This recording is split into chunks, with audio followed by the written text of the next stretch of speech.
영상 하단의 더보기란에 보시면요, 무료 코인방 참여 및 정보 링크가 있습니다.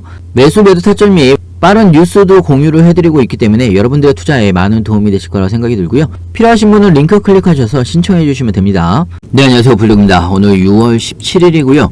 자, 오늘 말씀드릴 종목 리플입니다. 현재 리플은 마이너스 0.8% 정도 조정을 받고 있는 상황인데, 자, 리플이 주말에 한번 700원을 돌파를 한 적이 있습니다. 700원을 돌파를 했다가 볼린저 밴드 중단을 맞고서 저항선을 맞고서 지금 어제와 오늘 조정을 받고 있는 상황인데요. 자, 일단 리플이 680원 위로 다시 올라온 상황이기 때문에, 자, 짧게 보시면 680원을 잘 지켜준다라고 하면 다시 반등을 할 수가 있는 그런 구간이라고 생각이 들고요.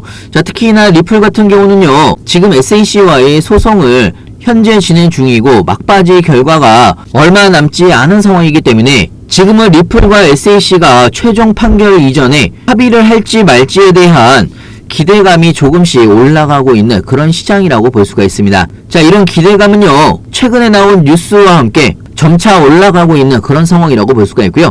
자, 관련된 뉴스와 함께 시장 상황까지 하나하나 좀 살펴보겠습니다. 영상을 시작하기 앞서 구독과 좋아요, 알림 설정까지 부탁드리고요. 다른 건 몰라도 좋아요는 꼭 한 번씩 눌러주시길 바랍니다. 여러분들의 좋아요는 제가 영상을 만드는데 큰 힘이 되고 있습니다. 자, 현재 비트코인 마이너스 0.7% 정도 조정을 받고 있는 상황인데, SMA 28일선 위로 확실하게 돌파를 못하고 있는 그런 상황이라고 볼 수가 있습니다. 자, 뉴스를 보면서 좀 설명을 해드리면, 크립토 공포 탐욕 지수가 현재 71로 탐욕 단계를 현재 유지를 하고 있는 그런 상황이라고 볼 수가 있고요. 자, 현재의 시장은요, 방향성을 잃었다라고 볼 수가 있습니다. 현재 횡보 구간을 이어가고 있는 그런 상황이라고 볼 수가 있고요. 비트코인이 66,000달러 관망세를 계속적으로 이어갈 것이다, 이런 뉴스도 현재 나오고 있는 상황이고, 이런 현재의 시장 상황을 타개를 하면서 뚫고 올라갈 모멘텀은 이더리움 ETF가 최종 S-1까지 승인이 되면 다시 한번 시장이 활기를 띠면서 반등이 확실하게, 방향성이 확실하게 나올 것으로 예상을 하고 있는데요. 자, 일단은요, 금리 인하에 대한 기대감이 예전보다 저하가 되면서 저번 주에 비트코인의 하락세가 이어졌던 부분이 있는데요. 자, 일단은 이 악재 부분을 시장이 현재 소화를 하고 있는 그런 상황이라고 볼 수가 있습니다. 자, 리플에 대한 새로운 뉴스도 좀 보여드리면, 리플 CEO인 브래드 갈링하우스가 리플은 미국에서 확실히 증권에 해당되지 않는다라는 규제의 명확성을 확보를 했음에도 불구하고 시장은 이를 XRP 가치에 반영하지 않고 있다라고 이야기를 한 부분이 있습니다. 현재 이상한 시장이라고도 이야기를 한 부분이 있고요. 이와 관련해서 브래드 갈링하우스는 리플은 미국에서 확실하게 증권에 해당하지 않는다라고 말할 수 있는 몇 안 되는 암호화폐 중 하나라고 이야기를 했습니다. 자, 이는 현물 ETF 승인 여부를 앞두고 SEC와의 증권성 문제를 다투고 있는 이더리움과 대조적이라고 이야기를 한 부분이 있고요. 자, 이더리움과도 지금 현재 SEC가 증권성 문제를 다투고 있는 그런 상황인데, 이더리움은 상승을 하고 리플 같은 경우는 똑같이 이더리움과 같이 증권성 문제를 다투고 있는 소송을 진행 중임에도 불구하고 이더리움과 다르다는 이야기입니다.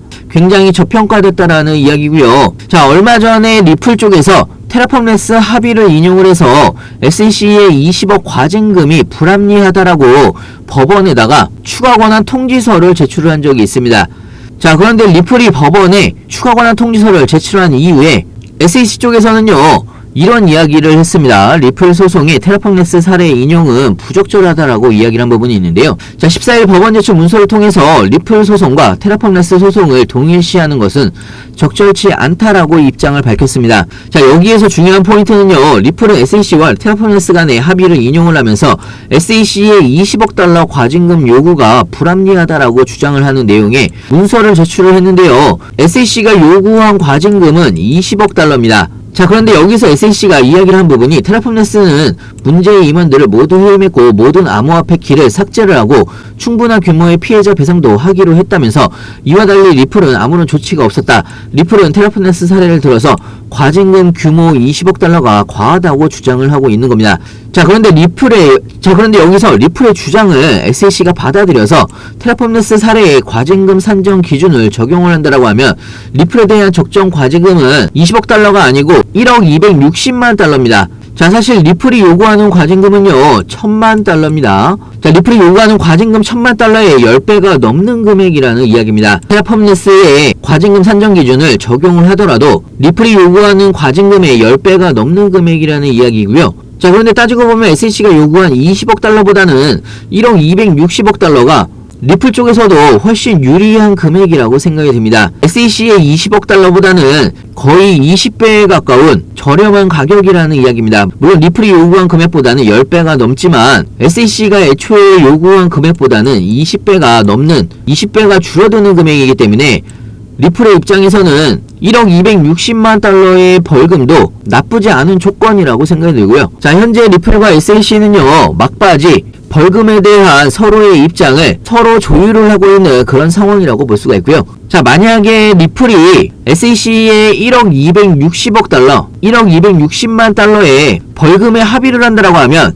빠르게 합의로 마무리가 될 수도 있다라는 이야기입니다. 자, 그렇기 때문에 리플이 현재 합의에 대한 기대감이 다시 조금씩 올라오고 있는 그런 상황이라고 볼 수가 있고요. 꼭 합의가 아니더라도 리플과 SEC의 소송은요, 앞으로 2달 안에 최종 결과가 나올 예정이기 때문에 이 부분에 대한 기대감도 조금씩 올라올 수가 있는 그런 상황이라고 볼 수가 있습니다. 자, 그렇기 때문에 여러분들도 다음 상승 구간을 미리미리 준비를 하셔야 된다는 이야기고요.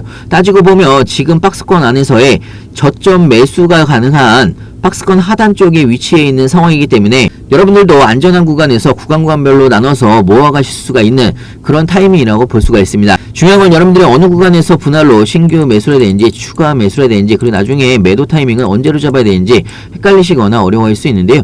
헷갈리시거나 어려우신 분들은 무료 카톡방에서 자세하고 빠르게 여러분들한테 공유를 해드리고 있습니다. 상단에 제 전화번호 있습니다. 010-6531-7908 위에 번호를 문자로 숫자 2번이라고 보내주시면 신규 매수 타이밍, 추가 매수 타이밍, 그리고 나중에 매도 타이밍까지 실시간으로 여러분들이 어떻게 대응을 해나가야 되는지 카톡방에서 하나하나 천천히 알려드리고 있고요. 그리고 마지막으로 여러분들한테 소개를 해드릴 종목은요, 봉크2라고도 불리우고 있는 봉크 밀리언에 대해서 간단하게 좀 설명해드릴까 합니다. 봉크 밀리언 코인 같은 경우는요, 현재 프리세일을 진행을 하고 있는데 7월 30일날 레이디움에 상장이 될 예정이고요. 봉크 밀리언을 제가 대박 종목이라고 말씀을 드리는 이유는 총 발행량이 10억 개로 고정이 되어 있는 상황이고요. 일단은 발행량이 굉장히 적다라는 이야기고요. 특히나 봉크 밀리언 같은 경우는 프리세일이 끝나게 되면 레이디움을 포함을 해서 바이낸스와 코인베이스 거래소에 즉시 상장이 될 예정입니다. 특히나 봉크 밀리언 같은 경우는요, 최대 1000솔라나가 사전 판매가 끝나게 되면 사전 판매가 조기 마감이 될 수가 있다라는 이야기고요. 자, 그렇기 때문에 여러분들도 프리세일 구간에서 1만원이든 5만원이든 소액으로 꼭 한 번씩 매수를 해보시길 바랍니다. 프리세일이 끝나게 되면 바이낸스와 코인베이스에 상장을 하는 코인이기 때문에 제2의 봉크 코인처럼 엄청난 상승이 예상이 되고 있는 그런 코인이라고 볼 수가 있고요. 자, 개인적으로는 봉크2라고 불리는 봉크 밀리언, 여러분들의 로또가 될 수가 있다라는 이야기입니다. 그렇기 때문에 소액으로 꼭 한 번씩 매수를 해보시길 바라고요. 자, 예를 들어서 앤디 같은 경우도요, 프리세일이 끝나고 나서 덱스 거래소나 CEX 거래소에 상장을 하면서 엄청나게 폭등을 했습니다. 206,000%가 상승을 했고요. 여러분들이 10만원어치 매수를 했다라고 하면 2억 6천만원이 됐다라는 이야기입니다.